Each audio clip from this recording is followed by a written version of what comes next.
আসসালামু আলাইকুম, আমি ফরহাদ সোহেল। সবাইকে আমন্ত্রণ জানাচ্ছি আমাদের 10 মিনিট স্কুলে লাইভ ক্লাসে, ফিজিক্সের লাইভ ক্লাসে। অবশ্যই ফিজিক্সের লাইভ ক্লাসে খুবই ইম্পর্টেন্ট একটা টপিক নিয়ে কথা বলবো আমরা। টপিকটা হচ্ছে কাজ, ক্ষমতা, শক্তি, ওয়ার্ক, পাওয়ার, এনার্জি নিয়ে। তো কাজ, ক্ষমতা, শক্তি এই চ্যাপ্টারটার ক্ষেত্রে আমরা কয়েকটা পোর্শন নিয়ে কথাবার্তা বলবো। ফার্স্টে কাজ কি, ধ্রুব বল দ্বারা কাজ, পরিবর্তী বল দ্বারা কাজ, স্প্রিং দ্বারা কিছু কাজ হতে পারে। এরপর বিভব শক্তি, গতিশক্তি নিয়ে কিছু কথাবার্তা বলবো। এরপর ভরকেন্দ্রের সরণ নিয়ে কিছু কথাবার্তা বলবো। এরপর শক্তি রূপান্তর, কর্মদক্ষতা এবং ক্ষমতা নিয়ে কিছু কিছু কথা থাকবে। কাজ, শক্তি, ক্ষমতা চ্যাপ্টারটা খুবই সহজ।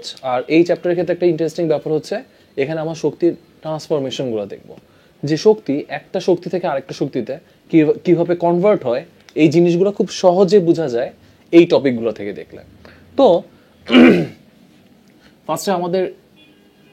ফার্স্টে যে টপিকটা নিয়ে কথাবার্তা বলবো সেই টপিকটা হচ্ছে কাজ নিয়ে কথাবার্তা বলতেছি আমরা। যদি আমরা কাজ নিয়ে কথাবার্তা বলি সেক্ষেত্রে কি বলা যায়, কাজ কাকে বলে বা কাজ জিনিসটা কি সেটা বোঝার জন্য খুব ইজিলি একটা কথা বলা যায় যে ধরো কোনো একটা অবজেক্টের উপর তুমি ফোর্স দিলা, ফোর্স কিন্তু সরণ ডিসপ্লেসমেন্ট হলো এদিকে থিটা কোণে। তাহলে দেখো আমরা যদি বলি বলের দিকে সরণের উপাংশ কি, তুমি বলতেই পারো এস কস থিটা। তাহলে কাজ কাকে বলে, বলের দিকে সরণের উপাংশ এস কস থিটা। তাহলে ডাব্লিউ ইকুয়াল টু কি লেখা যায়, এফ এস কস থিটা। তো এটাকে লিখতে পারে আমরা ইচ্ছা করলে, চাইলেই এ বি কস থিটা মানে কি এ ডট বি, তো এটাকে লেখা যায় এফ ডট এস। তো এটা বলা যায় এটা হচ্ছে কাজের রাশিমালার কথা বলতে পারি, W equal two F S cos theta অথবা এফ ডট এস। মানে এফ আর এস এর ডট গুণফলের মানটা কাজের সমান। তো তুমি এখানে একটা জিনিস বলতে পারো, চাইলেই বলতে পারি যে এটা টোটালি ও রেঞ্জটা ডিপেন্ড করতেছে কস থিটার উপর। এখন আমরা কস থিটার মনে হয় রেঞ্জ জানি, কস থিটার মানটা হচ্ছে -1 থেকে +1 পর্যন্ত। এখন বলো ডাব্লিউ যখন ম্যাক্সিমাম হবে তো কস থিটার ভ্যালু কত হবে, 1। কস থিটার ভ্যালু 1 হওয়া মানে থিটার ভ্যালু হচ্ছে 0 ডিগ্রি। আর যখন ডব্লিউটা যখন মিনিমাম হবে কস থিটার ভ্যালু হবে -1। -1 মানে হচ্ছে থিটার মান হচ্ছে 180। তাহলে আমরা একটা জিনিস বুঝতেছি, ম্যাক্সিমাম আর মিনিমামের জন্য অবশ্যই থিটার মানটা 0 থেকে 180-র মধ্যে কাজ করবে। আর যদি এটা হয় তখন আমরা ডব্লিউ ম্যাক্স কি বলতে পারি, এফ এস, আর ডব্লিউ মিনিমাম কি বলতে পারি, যদি মিনিমাম বলি -এফ এস। তো তুমি এখান থেকে একটা কথা বলতে পারো না, ওদের রেঞ্জটা কি পর্যন্ত কাজ করবে, মানে কতটুকু পর্যন্ত কাজের রেঞ্জ থাকবে ডব্লিউর। তখন আমরা একটা কথা বলতে পারি -এফ এস থেকে রেঞ্জটা বলতে পারি +এফ এস পর্যন্ত, যে ডব্লিউ রেঞ্জটা থাকবে -এফ এস থেকে +এফ এস। তাহলে তুমি এখানে একটা জিনিস দেখতেই পারো যে তোমাকে যদি বল আর সরণের মানটা বলে দেওয়া থাকে, বলে নিচের কোনটি কাজ সম্ভব না, এই রেঞ্জের মধ্যে পড়ে না, তুমি বলতে পারবে মনে হয়। বলতে পারা মানে কি বোঝায়, এখন লিটারেলি আমরা যদি এই কথাটা একটু বলি যে রেঞ্জের জন্য এখানে ধরো তোমাকে একটা ছোট্ট একটা এক্সাম্পল বললাম। ধরো বললাম কোনো কারণে এফ ছিল 10 নিউটন আর এখানে ওর ডিসপ্লেসমেন্ট হচ্ছে 1/2 মিটার। তাহলে রেঞ্জ কত, রেঞ্জ কত হবে বলো, W equal to F S plus F S. তখন কি লেখা যায় 5 জুল। আর যদি -এফ এস হয় -5 জুল। তাহলে এটা রেঞ্জ কত, -5 জুল থেকে +5 জুল পর্যন্ত হবে। তো এখান থেকে কিছু বলা যায়, আমি যদি বলি -3 জুল, ধরো সামথিং বললাম 2 জুল, এরপর বললাম 0 জুল, এরপর আমি বললাম ধরো 6 জুল। বললাম কোন বলটা পসিবল না, কোনটা সম্ভব নয়, কোনটি সম্ভব নয়, ধরো সামথিং বললাম যে এটার মধ্যে কোনটি সম্ভব নয় সেটা বললাম। তুমি নিঃসন্দেহে বলবা 6 জুল। কেন 6 জুল সম্ভব নয়, তুমি একটা জিনিস দেখো, ও রেঞ্জ হচ্ছে -5 থেকে +5 পর্যন্ত। তো তুমি বুঝতেই পারতেছো -3, 2, 0 সবগুলোই রেঞ্জে পড়তেছে, 6টা রেঞ্জে পড়তেছে না, তাহলে এটা সম্ভব হবে না। তো এটা বলা যায় এখান থেকে আমরা কিছুটা ওয়ার্ক ডানের ইকুয়েশনটা দেখলাম। আরেকটা ব্যাপার হচ্ছে রেঞ্জ সম্বন্ধে আমাদের একটা আইডিয়া হলো, এইটা বলা যায় এখান থেকে কাজ সম্বন্ধে আমাদের ছোটখাটো আইডিয়া হলো। এখন আমরা যদি বলি যে কাজের প্রকারভেদ, যে কাজটা কয়টা ভাগে ভাগ করতে পারবো তুমি, তো কাজের প্রকারভেদের ক্ষেত্রে আমরা যদি এটা বলি ওর টাইপসটা, ওর প্রকারভেদের কথা বলি, ওর প্রকারভেদের ক্ষেত্রে অবশ্য বেশ কয়েকটা ভাগে ভাগ করা যায়। তো একটাকে বলা যায় ধনাত্মক কাজ। তো ধনাত্মক কাজের জন্য অবশ্যই মনে রাখা লাগবে থিটার লিমিটটা 90 থেকে ছোট হওয়া লাগবে, কিন্তু 0 এর বড় অথবা 0 এর সমান অথবা 0 থেকে বড়। এটা হচ্ছে ধনাত্মক কাজের জন্য পজিটিভ ওয়ার্ক ডান, মানে তুমি যেদিকে ফোর্স অ্যাপ্লাই করতেছো অবজেক্টটা সেদিকে সরে যাচ্ছে। এখন তুমি দেখো 2 নম্বরে যদি আমরা বলি ঋণাত্মক কাজ, ঋণাত্মক কাজের জন্য ব্যাপারটা কি হবে জানো? থিটার ভ্যালুটা 90 থেকে বড় কিন্তু 180 সমান অথবা 180 থেকে ছোট হবে। কিন্তু কখনোই তুমি দেখতেছো 90 সমান হয় না। কেন 90 সমান হচ্ছে না তুমি এই জিনিসটা বুঝতে পারো। যদি 90 সমান হয় এটাকে কি কাজ বলে জানো? শূন্য কাজ। থিটার ভ্যালু হচ্ছে 90 এর সমান, কারণ থিটার ভ্যালু যদি 90 সমান হয় তখন cos 90 এর ভ্যালু কত আসবে? 0। তো এখান থেকে একটা জিনিস এভাবে বলা যায়, তুমি একটু আগে শিখলা w = fs cos থিটা, আর এটাকে লেখা যায় f ডট s ডট গুণফল। আর তুমি জানো যদি দুইটা ভেক্টর পরস্পর লম্বভাবে থাকে ডট গুণফলের মান 0। তো এইটাকে আমরা অ্যাকচুয়ালি এভাবে লিখতে পারি w = fs cos থিটা অথবা f ডট s। এটাও বলতে পারো, এটা তোমার সাইডলি একটা ফর্মুলা যেটা লাগবে। আর এখানে অবশ্যই মোস্ট ইম্পর্টেন্ট থিংস হচ্ছে এটা, ওদের কোণের রেঞ্জগুলো আমাদের অবশ্যই মনে রাখা লাগবে। এখন আমার যদি লিটারালি এখানের ওদের ছোট্ট একটা ম্যাথ করে এটা কিভাবে করা যায়, আমি বললাম ধরো একটা জিনিস খেয়াল করো, আমি বললাম কোনো বস্তুতে তুমি যদি 2 4 6 বল প্রয়োগ করো, মানে তুমি বল দিচ্ছ, বল প্রয়োগ করে তার 1 2 3 স্মরণ হয়, নেন w = what, কাজ বের করতে বলতেছে। তোমাকে যখন এরকম কোঅর্ডিনেট সিস্টেম দেওয়া থাকবে তখন তোমাকে অবশ্যই বোঝা লাগবে এগুলো ভেক্টর ডিনোট করতেছে। আর কোঅর্ডিনেট সিস্টেমের জন্য w = কি লিখবো তুমি? f ডট s, f হচ্ছে 2i 4j প্লাস 6k, আর s এর ব্যাপারটা হচ্ছে i plus 2j plus 3k। এখন তুমি ডট প্রোডাক্ট করো 2 8 18, তখন কত থাকে? 28 জুল। তুমি জাস্ট কি করবা, ফোর্স আর ডিসপ্লেসমেন্টকে তুমি ভেক্টরে কনভার্ট করে নিছো, কনভার্ট করে নেওয়ার পর তুমি জাস্ট ওদেরকে কি করলা, ডট প্রোডাক্ট করলা, দ্যাটস ইট। তো এইটা ছিল কাজের বের করাটা। আর আমরা fs cos থিটা যেটা বলতেছি সেখানে এখানে একটা জিনিস, এখানে একটা নোট, এটা খুবই ইম্পর্টেন্ট। w = আমরা যেটা বলতেছি fs cos থিটা, এখানে অবশ্যই fটা হচ্ছে ফিক্সড, মানে বলটা হচ্ছে ধ্রুব। তাহলে এটা কি বল দ্বারা কাজ বলো? এটা হচ্ছে ধ্রুব বল দ্বারা কাজ। তো এখানে আমরা একটা জিনিস ইউজ করতে পারি, w = কি লেখা যায় বলো? fs cos থিটা, সেটা চাইলেই লেখা যায়। তো ধ্রুব বল দ্বারা কাজ আমাদের শেষ। এখন আমরা যে ব্যাপারটা খেয়াল করব, ফার্স্টের তো দুইটা টপিক আমাদের, কাজের ব্যাপারটা একটু একটু গেল, ধ্রুব বল দ্বারা কৃত কাজ গেল। এখন আমরা একটা জিনিস দেখব, সেটা হচ্ছে পরিবর্তী বল দ্বারা কাজ।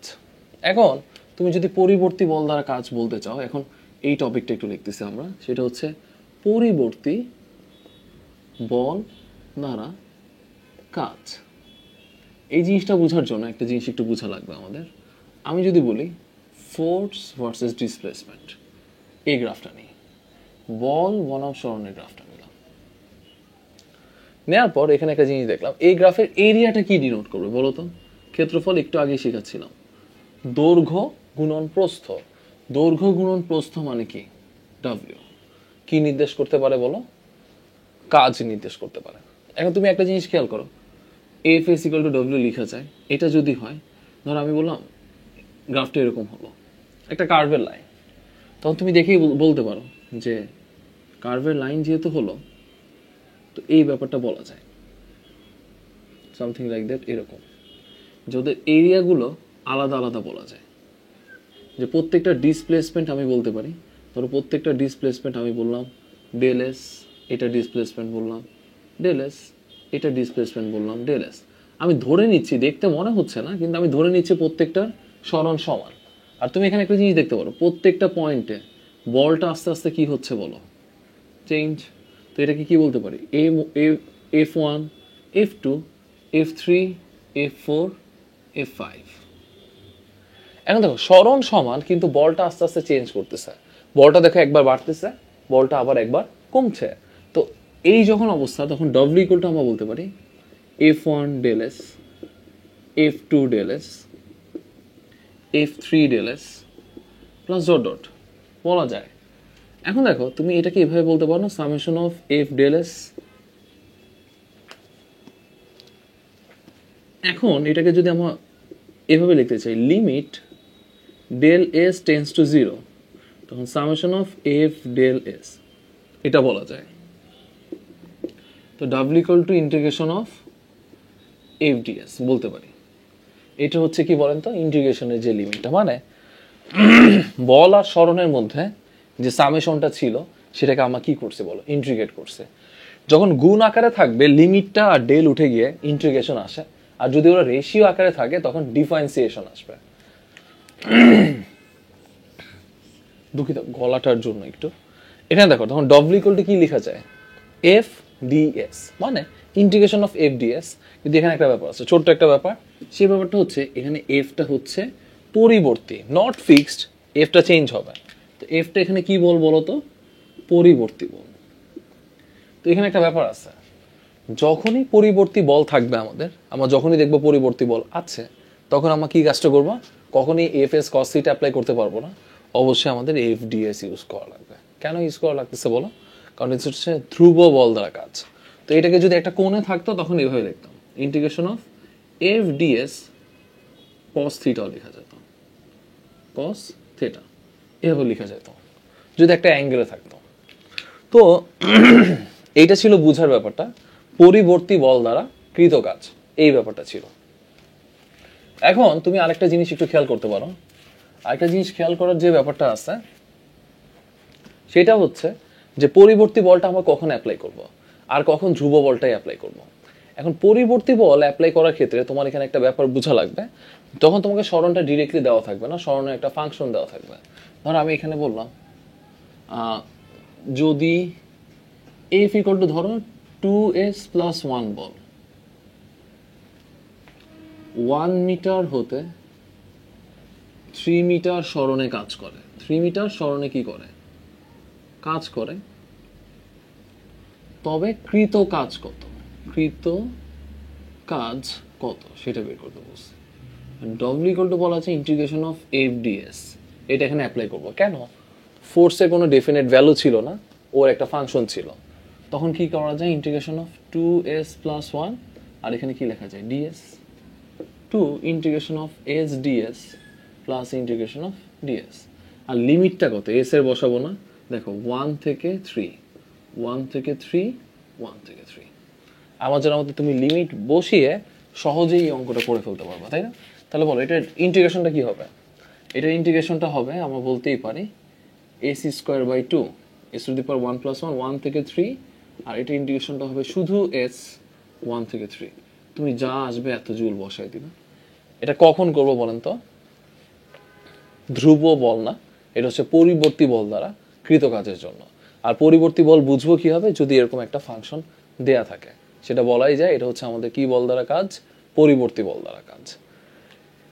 এখানে এই জিনিসটা মনে হয় আমাদের মোটামুটি একটু বোঝা হলো পরিবর্তী বল দ্বারা কাজের ক্ষেত্রে।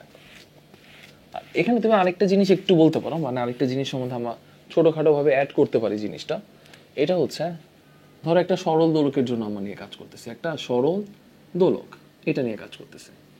এখন তুমি দেখো জাস্ট একটু থিওরির জন্য পড়াচ্ছি, সরল দোলকটা এভাবে ছিল, সরল দোলকটা দুলতেছে ধরো এখানে, তাহলে সে সাম্য অবস্থায় ফিরে আসবে, কিন্তু ও কত অ্যাঙ্গেলে ছিল, থিটা, আর এই টোটালটা ছিল ধরো ওর লেন্থ, ইফেক্টিভ লেন্থ, কার্যকরী দৈর্ঘ্য এল বলতেই পারি। এখন ওর ওয়েটটা সত্ত্বেও সবসময় নিচে কাজ করবে mg, আর এটা যদি থিটা অ্যাঙ্গেলে কাজ করে তখন কি হবে mg cos থিটা, আর এদিক বরাবর কাজ করবে কি বলো, mg sin থিটা।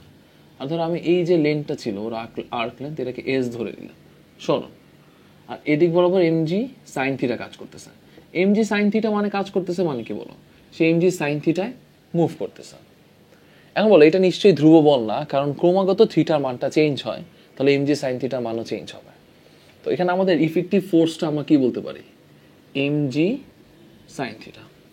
এখন আমরা w ইকুয়াল টু মনে হয় পড়তেছিলাম ইন্টিগ্রেশন অফ এফ ডিএস। এখানে দেখো এস এর যে ভ্যালুটা, ডিসপ্লেসমেন্টটা আমরা বলতেছি। এখন ডিসপ্লেসমেন্টের ক্ষেত্রে আমরা মনে হয় S equal to R theta এটা পড়ে ফেলছিলাম, কিন্তু এখানে বলো আর এর জায়গায় কে আছে, এল, আর থিটার জায়গায় তো থিটা। এখন যদি থিটার মান তুমি কমায় দাও, ডি থিটা করে দাও, মানে যদি আমরা ডিএস করি, মানে এই দূরত্বটাকে ক্ষুদ্র করি, তাহলে থিটার ভ্যালুটা আর থিটা থাকে না, সেটা কমতে থাকে, কিন্তু এল তো চেঞ্জ হয় না, এল ফিক্সড, থিটার সাথে সাথে এস চেঞ্জ হয়। দেখো থিটার সাথে সাথে এস চেঞ্জ হবে, তাহলে কি ডিএস ইকুয়াল টু কি লেখা যায়, এল ডি থিটা।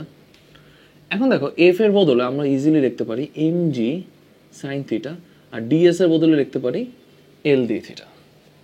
এটা মনে হয় লেখা যায়, এটা লেখা যাবে।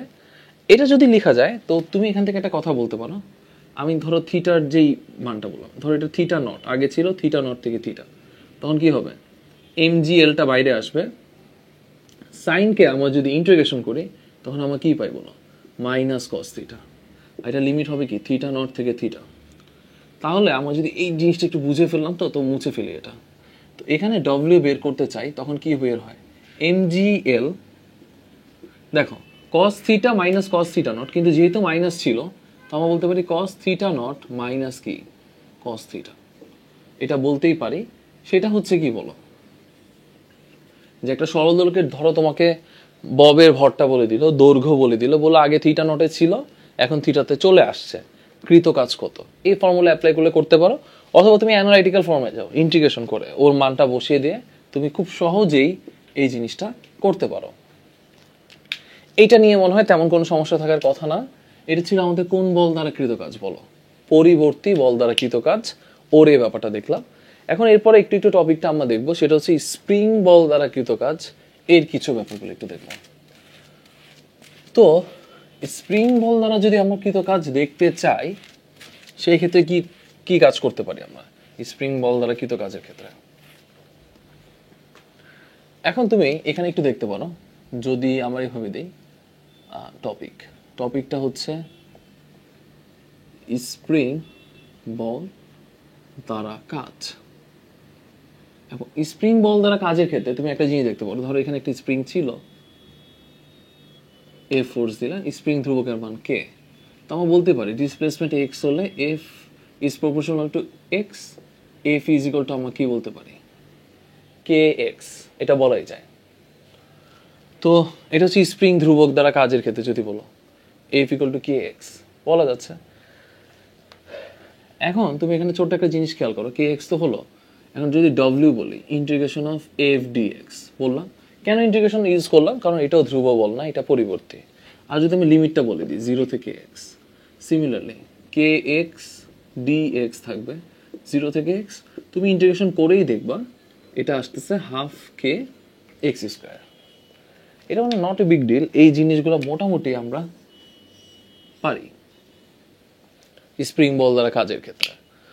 তো যেহেতু হাফ কে এক্স আসছে, এখানে কেটা হচ্ছে স্প্রিং ধ্রুবক, আর স্প্রিং ধ্রুবকটা কি বোঝা জানেন, একটা স্প্রিং কত শক্ত বা কত নরম হতে পারে। শক্ত মানে তুমি পার মিটার ওকে ডিসপ্লেসমেন্ট করতে তোমাকে কি পরিমাণ ফোর্স দেওয়া লাগবে, সেটাকে আমরা কি বলি বলো, স্প্রিং কনস্ট্যান্ট বলতেছি। ওকে, এখন এই যখন আমাদের অবস্থা, তখন এইটার ক্ষেত্রে স্প্রিং এর ক্ষেত্রে আমরা কয়েকটা জিনিস একটু দেখবো, স্প্রিং এর সমবায়টা যেটা মোস্ট ইম্পর্ট্যান্ট। তো আমরা এখানে একটা জিনিস দেখবো, এই জিনিসটা হচ্ছে স্প্রিং সমবায়, স্প্রিংটাকে কিভাবে কম্বিনেশন করতে পারি আমরা। তো স্প্রিং সমবায়ের ক্ষেত্রে তুমি এখানে একটা কথা দেখতে পারো, যে আমি ধরো আমি বললাম তোমাকে সাপোজ এখানে স্প্রিং দুটো পাশাপাশি যুক্ত, এটা হচ্ছে কে ওয়ান স্প্রিং ধ্রুবক, এটা হচ্ছে কে টু, তুমি ফোর্স দিচ্ছ, এফ ফোর্সে টানতেছ, একই তারে আছে।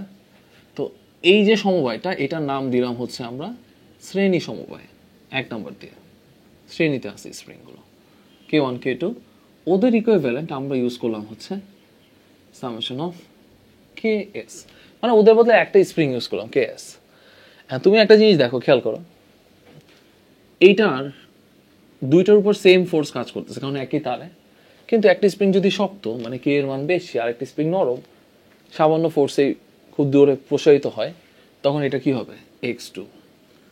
তুমি একটা জিনিস বলো, এইটার জন্য মানে টোটালি, আর সামেশনটা পুরো বিন্যাসটার জন্য আমি এক্স বলতে পারি। তো তুমি একটা জিনিস লিখতে পারো, এক্স ইকুয়াল টু কি হবে X one plus X two, X one equal to কি বলতে পারি F by K one, X two equal to বলতে পারি এফ বাই কে টু, কিন্তু এটার বদলে বলতে পারি এফ বাই কে এস বলা যায়। কারণ ফোর্স সমান ছিল। কেন ফোর্স সমান ছিল? কারণ তারটা একই ছিল। এখন তুমি খেয়াল করো, প্রত্যেক পক্ষে এফ বাদ দাও, 1/ks ইকুয়াল টু কি হবে? 1/k1 প্লাস কে 1/k2 dot dot dot dot. এটা লেখা যায়। এটা একটা ব্যাপার ছিল। এটা কোন সমবায়ের জন্য ছিল বলো? শ্রেণী সমবায়ের জন্য। শ্রেণী সমবায়ের জন্য দেখো, এটা রোধের অনেকটা উল্টার মতো না, সরাসরি যুক্ত হয়নি, এটা ইনভার্সলি যুক্ত হচ্ছে, তাই তো? রোধের অনেকটা উল্টার মতো। আর আমার যদি 2 নম্বরে বলি সমান্তরাল সমবায়, কি সমবায় বলো? সমান্তরাল সমবায়। আর সমান্তরাল সমবায়ের জন্য বললে কি কাজ হবে দেখো, একটা এভাবে একটা এভাবে যুক্ত, কিন্তু দুইটাকে আমি একইভাবে টানতেছি। এটা হচ্ছে K1, এটা K2, আর এটার বদলে একটা যেটা ইকুইভ্যালেন্টটা সেটাকে আমরা কি বলবো? ধরো তুমি এফ ফোর্সে টানতেছ, এটা বলতে তুমি বলবো কেপি। এখন দেখো দুইটা একই সাথে টানতেছে, সরণ এক কিন্তু তারটা আলাদা, একটা হচ্ছে F1 আর একটা হচ্ছে F2। তাহলে বলো নিট এফ কি হবে? F1 plus F2। F1 plus F2 যদি হয়, F1 ইকুয়াল টু বলা যায় K1x, F2 ইকুয়াল টু বলা যায় K2x। কারণ এক্স কেন? দেখো দুইটাকে সমানভাবে নামাচ্ছ। ধরো আমি বললাম এই দুই সাইডে দুইটা স্প্রিং ছিল, সমানভাবে নামাচ্ছ, কিন্তু একটা স্প্রিং শক্ত হলে সে উপরে উঠে যেতে থাকবে, আটকে থাকবে, আর একটা নেমে যাবে। হ্যাঁ, তুমি যদি সমান করে নামাতে চাও তখন কি করা লাগবে? দুই পাশে একই ফোর্স দেওয়া লাগবে, তাই না? তো এই জন্য দুই পাশে ফোর্সগুলা, স্প্রিং এর কে এর জন্য ফোর্সগুলা চেঞ্জ হয়ে গেছে আমার, মানে এই জন্য ফোর্সগুলোকে আলাদা করে রাখতেছে। একটা হচ্ছে K1x আর একটা হচ্ছে কি বলো K2x, আর এটার বদলে কি লিখতে পারি? KPx বলতে পারি। এখন দেখো এক্স কাটাকাটি করো, প্যারালালের জন্য কি হয়? KP equal to K1 plus K2। তো এটা হচ্ছে সিরিজের জন্য, আর এটা হচ্ছে কি বলো প্যারালালের জন্য অবস্থাটা। ক্লিয়ার? এই জিনিসগুলো মনে হয় আমরা পারবো। এটা হচ্ছে series are parallel. R series প্যারালালের জন্য সবচেয়ে ইম্পর্টেন্ট যে ব্যাপারটা দেখো, দুটো স্প্রিং যদি সরাসরি যুক্ত, ওদের মাঝখানে কেউ নাই, তখন এটাকে সিরিজ বলতে পারো। আর যদি দুটো বস্তু স্প্রিং সরাসরি না যুক্ত, তৃতীয় কোনো বস্তুর মাধ্যমে যুক্ত, তখন ওইটাকে আমরা কি বলবো? প্যারালাল। তো এটার বিষয়ক একটা এক্সাম্পল দেখলে তোমাদের ধারণাটা আরেকটু ক্লিয়ার হবে। এটা নিয়ে যদি আমরা ছোটখাটো একটা এক্সাম্পল দেখি। এখন দেখেন, এইটা নিয়ে একটা ইম্পর্টেন্ট একটা এক্সাম্পল দেখবো আমরা। এক্সাম্পলের ক্ষেত্রে এখানে একটা ব্যাপার বলতেই পারো। ধর আমি বললাম স্প্রিং এর একটা বিন্যাস ছিল, এটা ধরো সামথিং লাইক দ্যাট, এরকম, এখানে আরেকটা, এখানে আরেকটা, নিচে একটা বস্তু ঝুলাই দিছ, ফোর্স দিয়ে টানতেছ। এটা বললাম 10 newton per metre, 10 newton per metre, 10 newton per metre, এটা ছিল 10 নিউটন পার মিটার। আমি বললাম সিস্টেমটির 0.1 মিটার সরণে কাজ কত, ডব্লিউ কত? তো তোমাকে সবার আগে কি বের করা লাগবে? স্প্রিং বল দ্বারা কাজ হাফ কে এক্স স্কোয়ার। তো ইকুইভ্যালেন্ট কে বের করা লাগবে। এখন দেখো এই দুইটা সিরিজে, তখন এই দুইটার বদলে কি বলা যায়? KS1 প্রথম সিরিজটা 1/10 প্লাস 1/10, তাহলে হয় 2/10। তো এটাকে KS1টাকে আমরা বলতে পারি 5 নিউটন পার মিটার। তাহলে দেখো এই যে সিরিজটা আছে সেটাও কি হবে? 5 নিউটন পার মিটার। তাহলে বলো কেপি এর ভ্যালু কত হবে? 10 নিউটন পার মিটার। কেন? দেখো সিরিজ ছিল, এই সিরিজগুলোকে, এই সিরিজগুলো আবার প্যারালালে যুক্ত, তাই না? তাহলে অ্যাকচুয়ালি চেইন কিভাবে হচ্ছে? 5 প্লাস 5 মানে কত? 10 নিউটন পার মিটার, এটা বলা যায়। এখন বলো ডব্লিউ ইকুয়াল টু কি হবে? Half KP x square. এখান থেকে জাস্ট ডব্লিউ ভ্যালুটা বের করছো। এইটা হচ্ছে স্প্রিং এর কারণে কৃত কাজের ছোট্ট একটা উদাহরণ ছিল। তো এটা বের করা যায় পুরো সিস্টেমটাকে তুমি যদি 0.1 মিটার সরাতে চাও, তোমাকে এই পরিমাণ কাজ করা লাগতে পারে। এখন তুমি একটা জিনিস খেয়াল করো, এখানে সাপোজ এই জিনিসটা যদি খেয়াল করতে চাই আমরা, এখন তুমি দেখো আরেকটা ব্যাপার। ধরো আমি বলছি দুইটা ফিক্সড জোনের কাজ। এখানে একটা স্প্রিং ছিল, এখানে একটা অবজেক্ট ছিল চাকার মতো, গাড়ির মতো, ধরো সারফেসে সে মুভ করবে। এখানে একটা আরেকটা স্প্রিং ছিল, এটাও 10 নিউটন পার মিটার, এটাও 10 নিউটন পার মিটার। যে কোনো স্প্রিং এর আমি যদি বলি যে কোনো স্প্রিংয়ের 0.01 মিটার সংকোচনে, ধরো এটার ভর বললাম 1 কেজি, 1 কেজি ভরের বস্তুটি কত বেগে কাঁপতে থাকবে, কত বেগে গতিশীল থাকবে সেটা বলতে পারি। কারণ সে দেখো তুমি একদিকে সংকোচন করলা, সে মুভ করতে থাকবে একটা বেগে, কত বেগে গতিশীল থাকবে সেটা বলতে পারি। এখন তুমি খেয়াল করো এখানে স্প্রিং এর যেই কনস্ট্যান্টটা, এখানে হাফ কে এক্স স্কোয়ার বলা যায়, কিন্তু কেপি বলবো। কেন কেপি বলবো বলো? কারণ দুইটাই স্প্রিং সরাসরি দেখতে দেখো তোমাকে অনেকটা সিরিজের মতো মনে হবে, কিন্তু সিরিজ না, কারণ দুইটা স্প্রিং সরাসরি যুক্ত না। ওরা কিভাবে যুক্ত দেখো, তৃতীয় বস্তু দ্বারা, এই জন্য কেপি। আর এটা কি করতেছে, বস্তুটাকে গতিশীল করতেছে, তো আমরা কি বলতে পারি, হাফ এম ভি স্কোয়ার। আর তুমি সাইডে তো কেপির ভ্যালু বলতেই পারো, 10 + 10 তাহলে কত হবে, 20 নিউটন পার মিটার। জাস্ট এখানে সবকিছু বসায় দাও, তোমাকে এক্স এর কথা বলে দিছে, এটা ছিল এক্স, দেন তুমি এখানে ভি এর মানটা বের করে ফেলবা, সামথিং মিটার পার সেকেন্ড, এটা বের করা যায়। তো এইটা অনেকটা স্প্রিং রিলেটেড ম্যাথ ছিল, কিন্তু স্প্রিং এর শক্তিটা এখানে কোন শক্তিতে কনভার্ট হচ্ছে বলো? স্প্রিং এর শক্তিটা এখানে গতি শক্তিতে কনভার্ট হলো।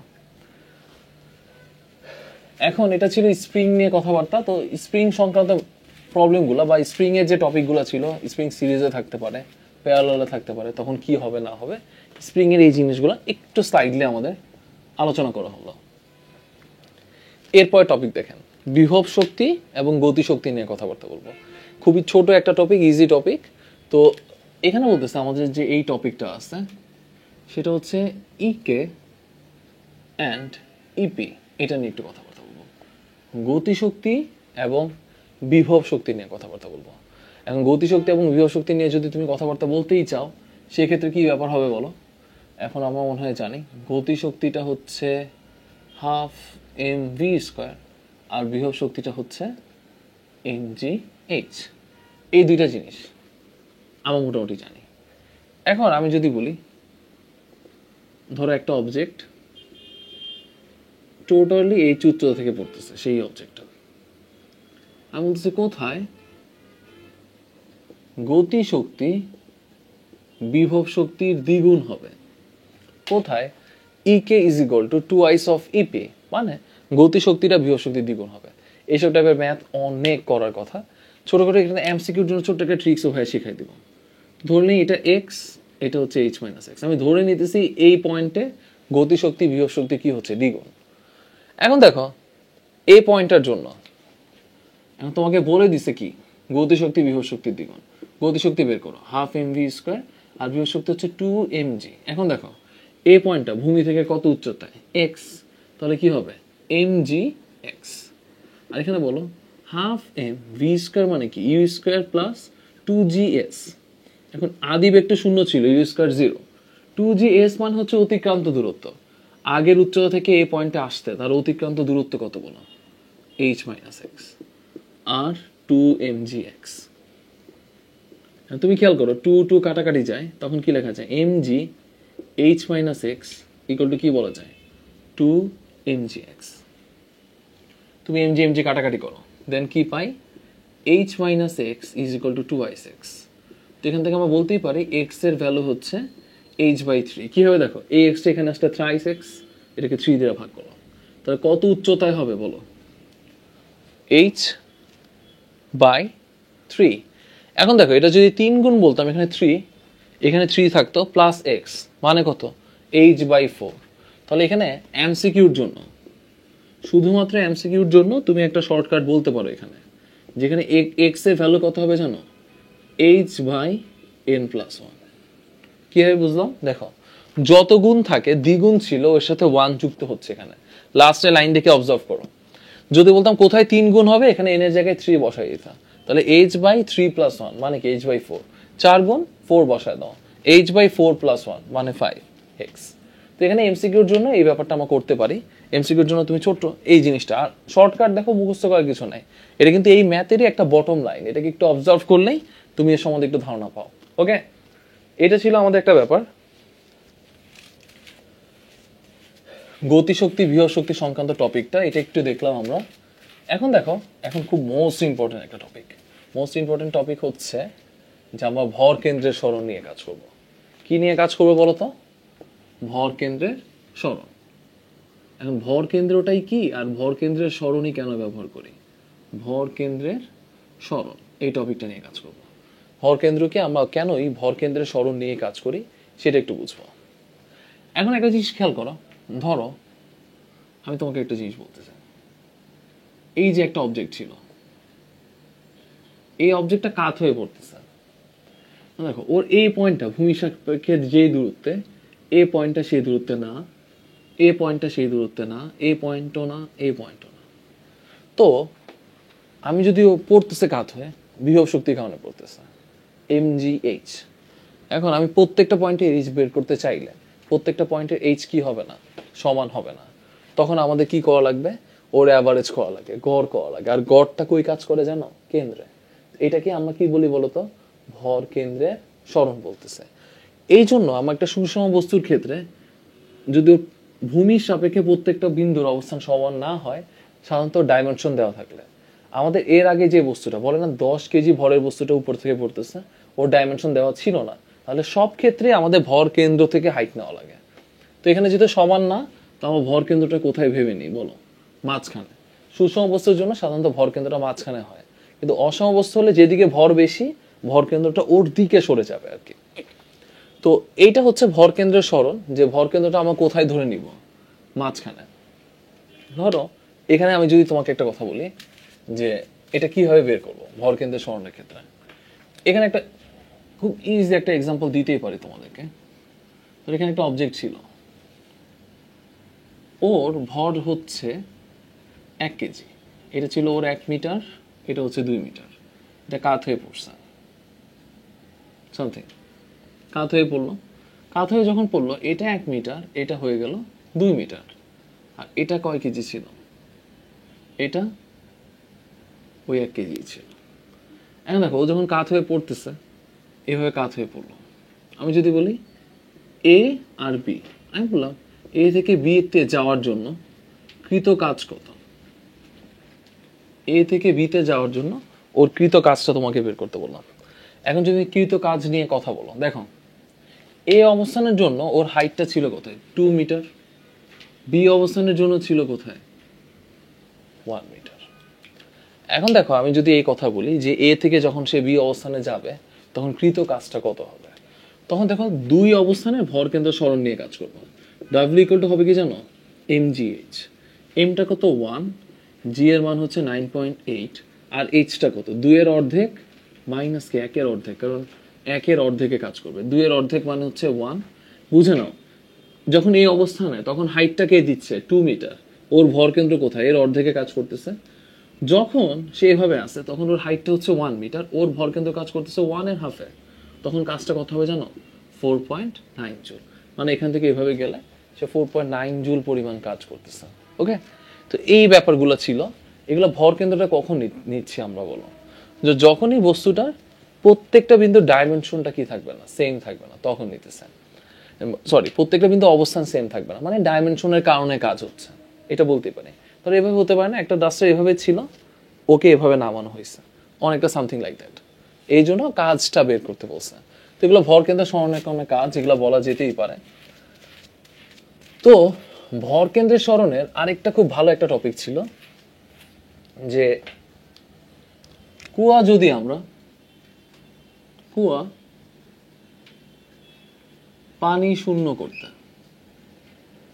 কাজ একটা কুয়াকে যদি আমরা পানি শূন্য করি, করতে কি রকম কাজ হবে? এখন দেখো খেয়াল করো, এক্স্যাক্টলি কুয়া বললে ভুল হয়, এটা জানেন? আমাদের এক্স্যাক্টলি কথাটা বলা উচিত চৌবাচ্চা। কেন? কারণ চৌবাচ্চা মানে হচ্ছে ড্রাম।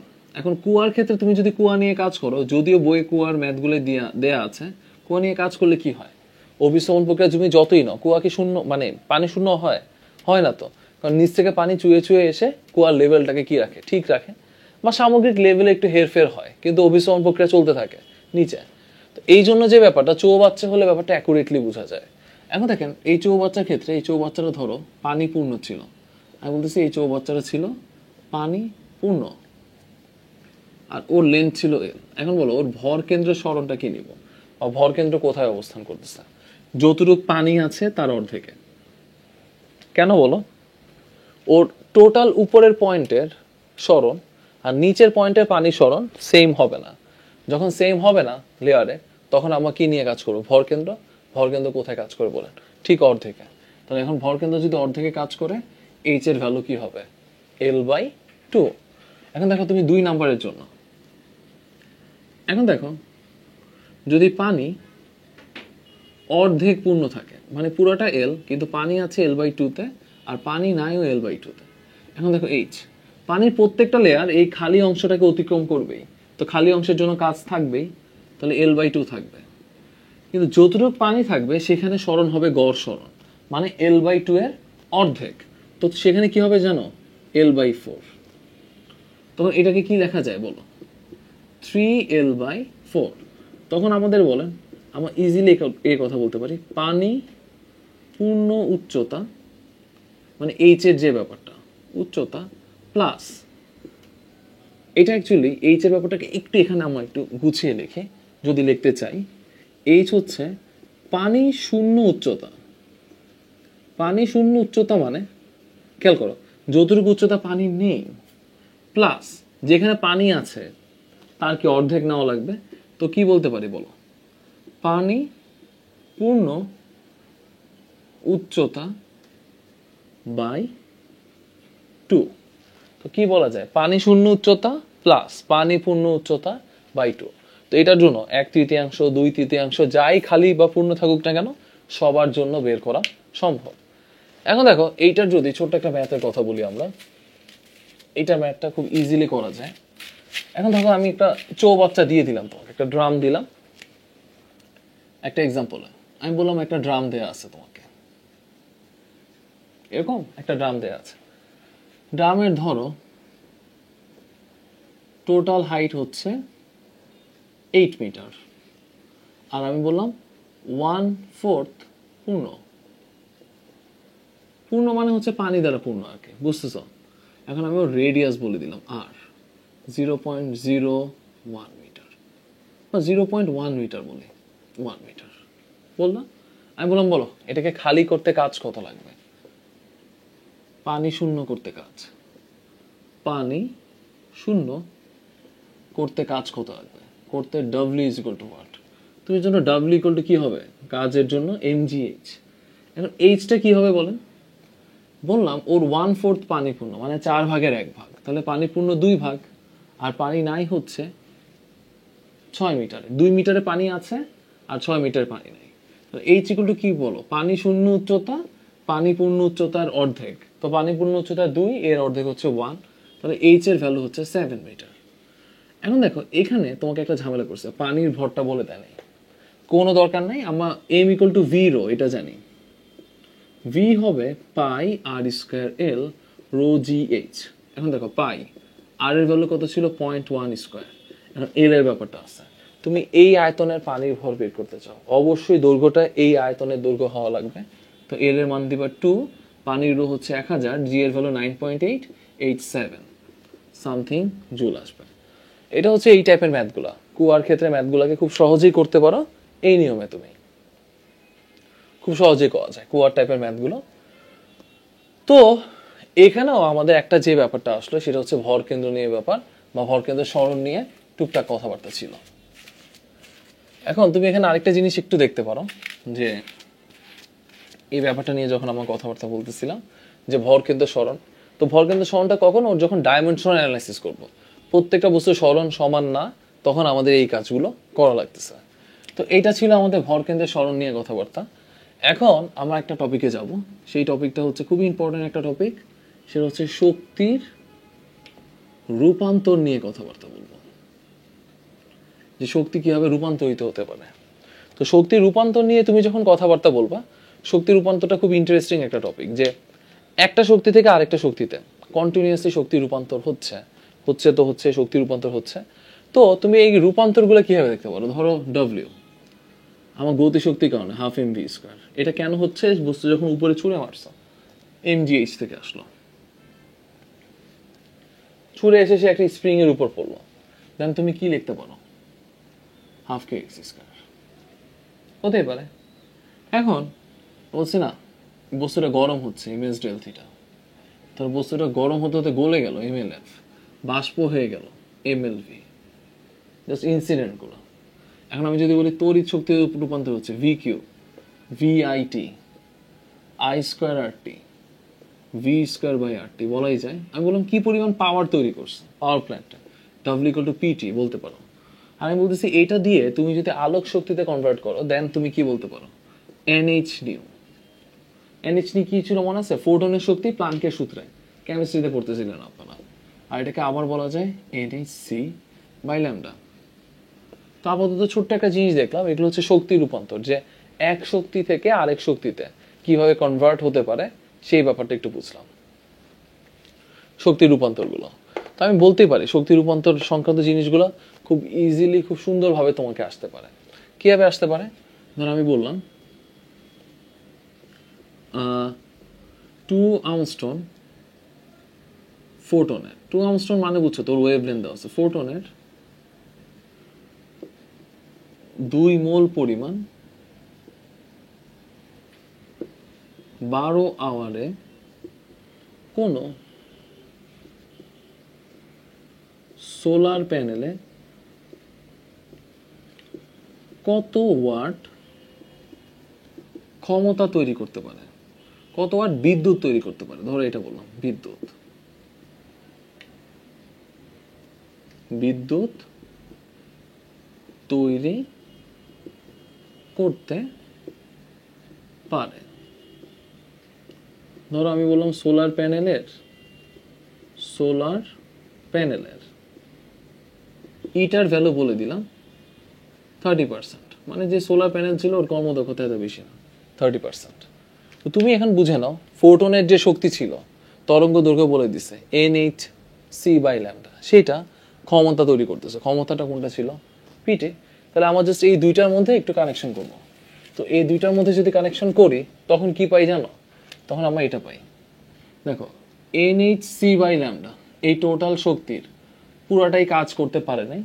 কি পরিমাণ নিতে পারছে এই শক্তিটার? 30%। মানে এই শক্তিটা 30/100 সোলার প্যানেলটা এক্সট্রাক্ট করছে, করে সে কি ক্ষমতা তৈরি করছে? পিটি। এখন তুমি সব কিছুর মানে জানো, এন জানো, ফোটন সংখ্যা 2 মোল, 2 × 6.02 10⁻23, কারণ ফোটন সংখ্যা। ল্যামডা জানো 2 × 10⁻³ সি জানো, এইচ জানো। এখন তোমাকে এখান থেকে বের করা লাগবে 12 ঘন্টা, পিও জানো, টিও জানো। এখান থেকে তুমি পাওয়ার বের করবা, সামথিং লাইক দ্যাট, এত ওয়াট। তো এগুলো মনে হয় একটু একটু জিনিস, এই যে জিনিসগুলো ছিল এগুলো একটু একটু আমরা বের করতে পারবো। এখন যে ব্যাপারগুলো ছিল, এখন এই কাজগুলো তো আমরা খুব সহজেই করতে পারতেছি, এগুলো নিয়ে তেমন কোনো সমস্যা হচ্ছে না আমাদের। এখন তুমি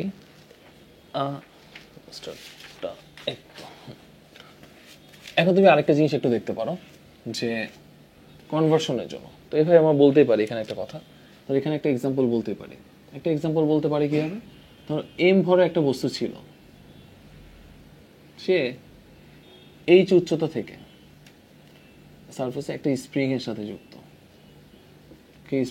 যুক্ত, ওর ভাবে পড়তেছে, ফ্রি ভাবে, মুক্ত হয়ে পড়তেছে। এম ভরে একটা বস্তু এইচ উচ্চতা থেকে কে একটা স্প্রিং এর উপর সে মুক্ত হয়ে পড়লো। পড়ার পর সে কত বেগে উপরে ফিরে যাবে? এখন তুমি খেয়াল করো, এখন আমি যদি বলি mgh সে পড়লো, তখন হাফ কে এক্স স্কয়ার কি করবে? ওকে উপরের দিকে প্রসারিত করবে, সাথে সাথে ওর গতি শক্তিটা। এখন তুমি এখানে বলো স্প্রিং এর যেই এক্স এর মানটা সেটা ওকে উপরে ঠেলে দিবে, আর এটাই কি করবে? ওকে গতি শক্তি প্রাপ্ত করবে, তাই তো? তো এখানে আমরা কি বলতে পারি? mgh plus X equal to half K. এই জিনিস একটু বুঝাই, একটু এখানে লিখি, তাহলে জিনিসটা আর একটু ক্লিয়ার হবে তোমাদের জন্য। ক্লিয়ার হওয়ার ব্যাপারটা কি? Half K X square plus half M V square, দুইটাই কোথায় কাজ করতেছে? উপরে কাজ করতেছে। আর এখানে তুমি একটা জিনিস খেয়াল করো যে ও যে উপর থেকে পড়লো, টোটাল এনার্জিটা এটাই ওদেরকে এনার্জিটা দিতে সাহায্য করছে। টোটাল এনার্জি কি mgh, কিন্তু স্প্রিং তো ওর জায়গায় ছিল না, স্প্রিংটা একটু নেমে গেছে, তাহলে টোটাল বিভব শক্তি কি লিখতে পারি mgh প্লাস এক্স। তো তুমি এখান থেকে ইজিলি ভি এর ভ্যালুটা বের করতেই পারো। এখানে বুঝতে পারার কথা যে যখন উপর থেকে পড়তেছে তখন টোটাল এনার্জিতে কি হবে mgh প্লাস এক্স, সেটা কি করতেছে এটাকে উপরে ফিরিয়ে দিচ্ছে প্লাস ওকে গতিশীল করতেছে, ওর বেগটা তুমি বের করতেই পারবা। তো এভাবে ছোট ছোট জিনিসগুলো আমরা শক্তির রূপান্তরে অনেক বেশি কাজে লাগাতে পারি। তো এইটা ছিল আমাদের শক্তির রূপান্তর সংক্রান্ত জিনিসগুলো। আর আমরা এখানে তো অনেক বড় একটা ফর্মুলা লিখলাম, এই ফর্মুলা দেখে শক্তির রূপান্তর সংক্রান্ত জিনিস সম্বন্ধে তোমাদের আইডিয়া খুব ক্লিয়ার হওয়া উচিত। তো শক্তির রূপান্তরের যে ব্যাপারটা ছিল সেটা মোটামুটি শেষ হলো আমাদের। এখানে আরেকটা ব্যাপার একটু দেখতে পারি আমরা, সংরক্ষণশীল বল, অসংরক্ষণশীল বল। এটা মনে হয় তোমরা জানো মোটামুটি টপিকটা। এটা জাস্ট দুইটা জিনিস একটু দেখাবো। তো এই টপিকটা ক্ষেত্রে আমরা একটা জিনিস বলতে পারি, একটা হচ্ছে সংরক্ষণশীল বল, কনজারভেটিভ ফোর্স। যে বলের কারণে মানে যে বলের কারণে কাজটা পুনরাবৃত্তি হয়ে ফিরে আসতে পারে, আসলে নিট কাজের পরিমাণ কি হবে শূন্য। মানে বস্তুটা যদি আদি অবস্থায় ফিরে আসে নিট বলের মান শূন্য হবে, তখন ওই বলগুলাকে বা ওই সিস্টেমটাকে বলবো আমরা সংরক্ষণশীল বল। আর যদি এটা যেমন হচ্ছে তুমি যদি একটা বস্তুর উপর ধরো আমি উঠালাম mgh, নামালাম মাইনাস mgh, এটা হতে পারে না। সংরক্ষণশীল বলের জন্য নামতেছে প্লাস mgh, তুমি উঠাচ্ছ মাইনাস mgh, নিট কাজের পরিমাণ কি জিরো।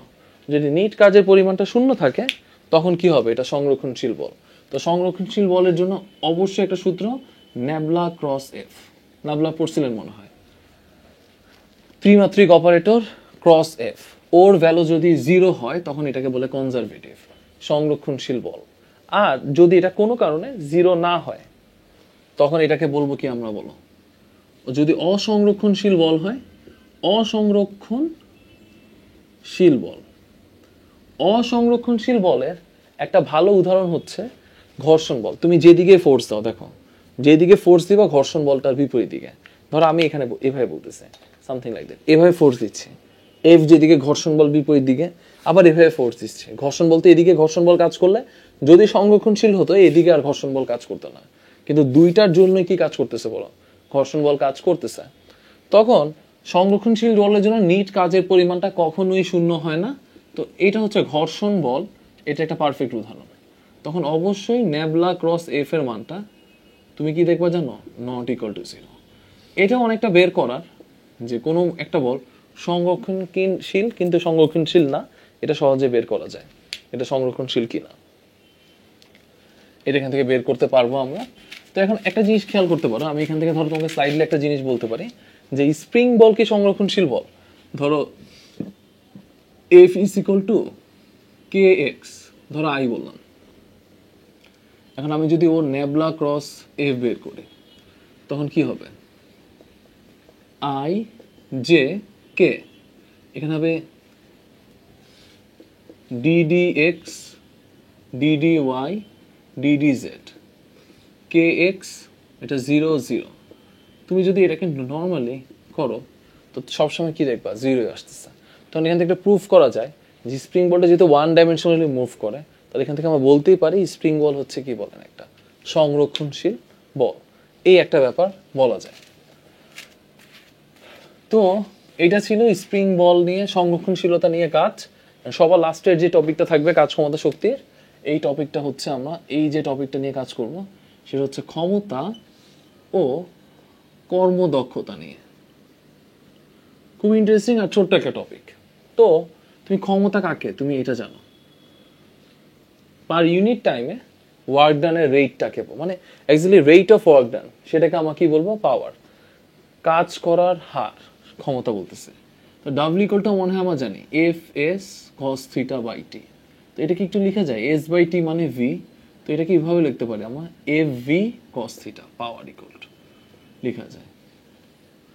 মানে তোমাকে যদি ফোর্স আর ভেলোসিটি বলে দেওয়া থাকে তুমি পাওয়ার বের করতে পারবা, অথবা এফ ডট ভি। তাহলে এখান থেকে এটা বলতে পারো ইফ ফোর্স আর ভেলোসিটি যদি পারপেন্ডিকুলার হয় সেখানে পাওয়ার সবসময় কি থাকবে, জিরো, এই কথা বলতে পারি।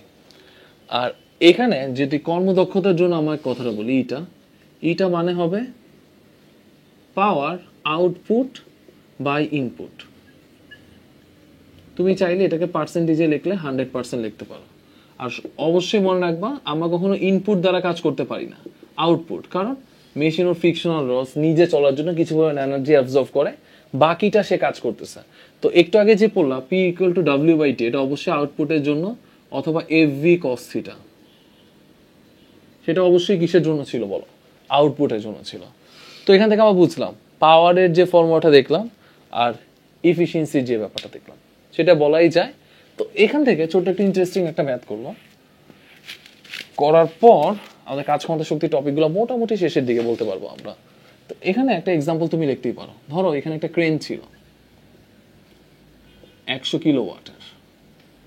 এখন তোমার মনে ক্রেন দেখছো, ক্রেনের অনেকগুলো ফ্রি বাহু থাকতেছে, ফ্রি আর্ম থাকতেছে। ধরো এটা হচ্ছে ক্রেনের বিভিন্ন কানেকশনগুলো, জয়নিং পয়েন্ট, ফ্রি আর্মগুলো আছে। এটা নাম দিলাম OABC। এটা দিয়ে সে 100 কেজি ভরে একটা বস্তুকে তুলতেছে। এখন আমার কোশ্চেন হচ্ছে কত বেগে তুলতেছে। যদি ওর ইফিসিয়েন্সি 90%, ওরটা 80%, ওরটা 70% হয়, তখন যে বস্তুটাকে তুলতেছে তার বেগ কত হবে? কোশ্চেনটা দেখো একটু ইন্টারেস্টিং কিন্তু। 100 কিলোওয়াটের ইনপুট ছিল, এর জন্য, এই অংশের জন্য অংশের ইফিসিয়েন্সি কত? 90। ধরো AB অংশের নাট বল্টুগুলো একটু লুজ, ইফিসিয়েন্সি কমে গেছে, এটার জন্য কত হবে? 80। BC অংশের জন্য 70। আমরা একটু আগে বলতেছিলাম এটা হবে P out by P in। তো P আউটপুট সমান সমান কি বলা যায়? P in into eta. তুমি এখন একটা জিনিস খেয়াল করো, তোমাকে বেগ বের করতে বলছে, তাহলে আমরা FV লিখতে পারি, cos θ লেখার দরকার নেই। কেন? ফোর্স আর V একই দিকে, তো এখানের জন্য থিটার ভ্যালু 0। আর এখানে দেখো ইনপুট 100 × 10⁻³ কিলোওয়াট দিল সে AB কে। AB টোটালটা নিবে না, AB নিবে ও 90% গেল। এখন দেখো এই পুরো 90টা গেল হচ্ছে, সরি, ও এর কাছে, ও এই পুরোটা নিবে না 90, এই 90 গেল হচ্ছে AB এর কাছে। AB নিবে ওর 80% পুরাটার নিল। এখন তুমি খেয়াল করো, এই পুরাটা গেল হচ্ছে BC এর কাছে, BC পুরাটা নিতে পারলো না, BC নিবে হচ্ছে ওর 70%। তাহলে এই টোটাল পার্সেন্টেজটা কি করতেছে? বস্তুটাকে উঠাচ্ছে, দেখতেছো? এইটা টোটাল পার্সেন্টটা ও নিল 90, এই টোটালটা গেল আবার কার কাছে? AB এর কাছে, AB নিল 80, এই টোটালটা গেল BC এর কাছে, BC নিল 70। F এর বদলে আমরা mg তে ইউজ করতে পারি, এটা একটা ভ্যালু আসবে, এখান থেকে তুমি জাস্ট V এর মানটা বের করে ফেলবা। তো এইটা ছিল ক্ষমতা ও কর্মদক্ষতা নিয়ে আমাদের টুকটাক কথাবার্তা। তো এই ছিল আমাদের কাজ ক্ষমতা শক্তির উপর ছোট্ট একটা লেকচার। সবাইকে অনেক অনেক শুভেচ্ছা এই ক্লাসটাতে আমাদের সাথে থাকার জন্য।